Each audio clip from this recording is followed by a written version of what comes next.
Hello class 11th. Welcome to the online tutorial sessions for business studies. I am Avinash Lambert and I am going to teach you business. Now today we are here with the second chapter, which is forms of business organization, and today's topic is merits of joint stock company and the limits of the joint stock company. Now in the previous video we had studied a lot about the features of the joint stock company. Now, without wasting further time, let's start with the merits of the joint stock company, or in short, we can call it company. Now, first of all, the first merit is limited liability.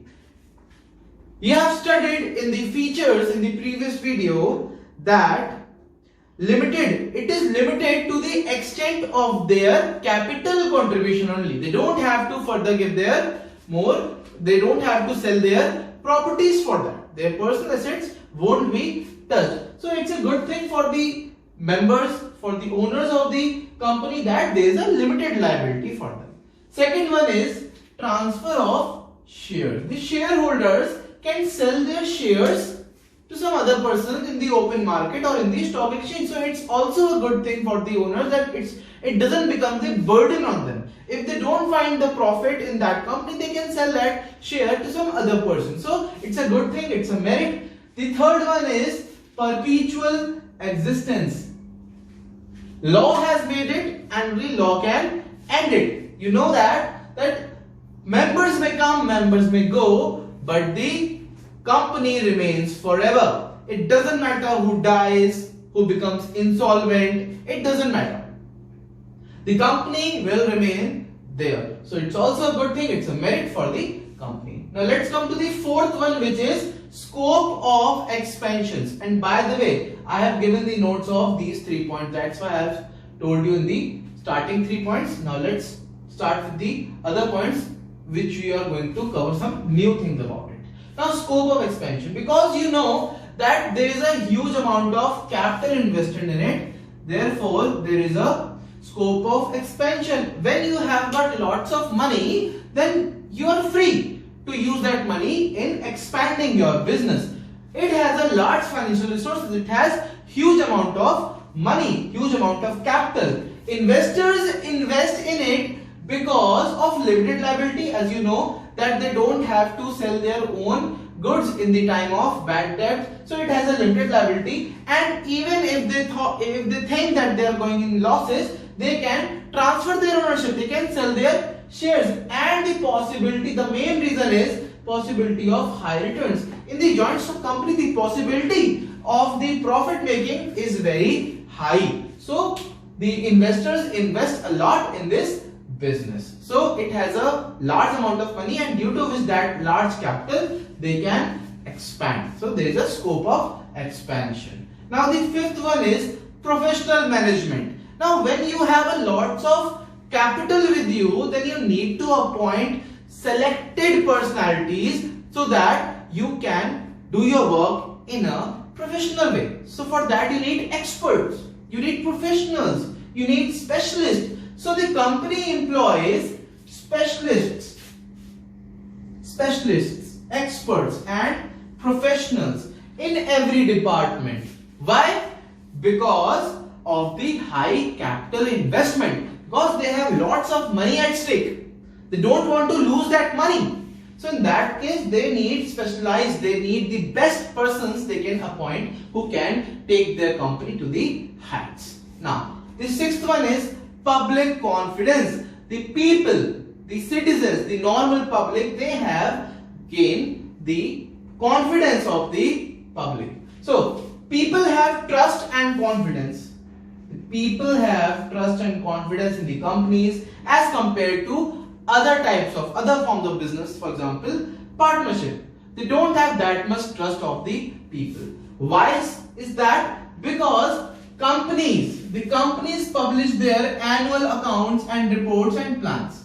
They publish their annual accounts, their reports and the plans, which in partnership is not mandatory. They don't do that most of the times. So companies do that on a regular basis. Therefore, the people, the citizens have the confidence on the companies. Fine.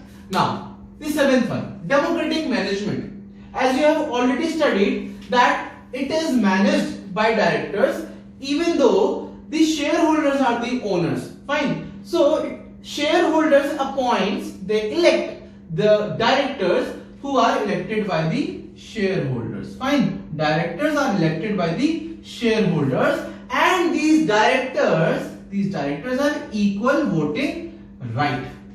Is that clear? So it has a democratic management, and democratic management is the best kind of management where each and every director, each and every member has the right to vote. So these are your merits of the joint stock company. Friends, let's come to the demerits of joint stock company. Now, the first demerit is lack of secrecy. The secrets are there in the joint stock company. As the public company is required, there are some types of bifurcations. They are divided, the joint stock company are divided into three types of companies, in which the public company is the one which is required to publish its file, its annual accounts and reports. So it's difficult to maintain their secrecy. Each and every person can get to know about the functioning, about the financial conditions, about other conditions of the joint stock company. So people may get to know about the details of this company. So there is a lack of secrecy. Companies try to hide lots of things about that company so that it does not create some sort of disturbance in their functioning. So when the company is having lack of secrecy, it might give them some sort of disturbance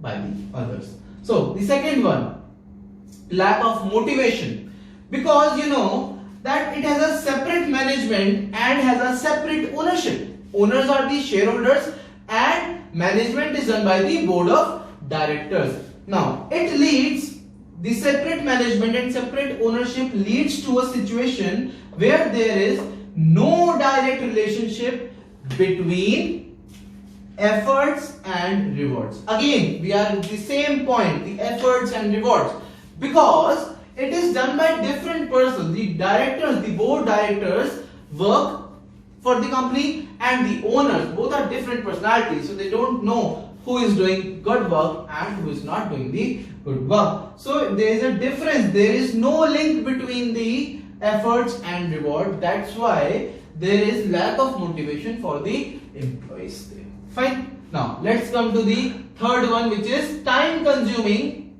several regulations. There are so many rules and regulations which are actually time consuming. Things like auditing, voting, filing of reports, preparation of documents, obtaining certificates. So there are so many things. These are very long processes.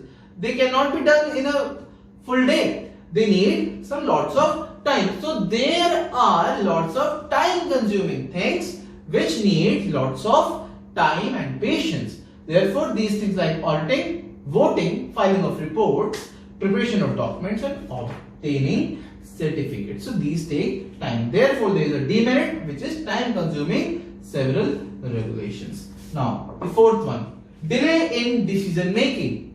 Most of the time, the important decisions are taken in the board meeting. The important decisions are taken in the board meetings or after consulting various persons. So in that case, it also takes a lot of time. So the decision making is effective in terms of time. Communication in all the layers of management. The management is not only one management. There are layers of management. The top management, the middle management and the lower management. So it needs lots of time to communicate all the layers of the management. So the decision making, whenever you take a step, so it takes a lots of time in applying that decision. Fine. One is oligarchic management. Oligarchic means bad, which is very bad. So it has a very bad management. Why? Because this democratic setup which you just studied in the merits portion, that it has a democratic management, it is just only on papers. In reality, the control is in the hands of the directors, and these directors might be greedy, might be selfish. So they take decisions keeping in mind their personal interest. They fulfill their own personal interest. They don't take care of the company for the company's welfare, but they take care of their own personal interest. That's why it's oligarchic management. Now, the next one is conflicts in interest. Now, what happens? There are so many people. There are shareholders, there are debenture holders, there are the owners, and there are the board of directors, there are the employees. There are so many persons. So each and every person has their own interest. Fine. The shareholders want that they get more profit. The employees want to get their salary rise. They want some bonus. They want some extra incentives. The board of directors, they also need some interest. The people who have interest, those who have invested as debentures, they want the interest rate to be increased. So there are so many people there, and they all want interest. There are different interests. So there is a conflict in the interest, which can create other conflicts inside the management or inside the company. So it's also a bad thing. Now, complex formation, as you all know in the features you have studied, that it is a very time consuming and it is a complex process. There are lots of documents and formalities are to be done, and it is done under the Companies Act 2013. So it has a very complex formation. Now students, when the merits and demerits are asked in your paper, you need to write only 3 to 4 points with the explanation. I have explained you so many, but in that, learn best 4 which you can learn. Fine, in detail. Learn all the forms of business along with the merits and demerits. You need to mention the merits and demerits whenever the form of business is asked. So students, that's all for today's video. I hope you have taken the screenshot. If not, just take a screenshot so that you can complete your notes by today. Stay home, stay safe, and see you soon.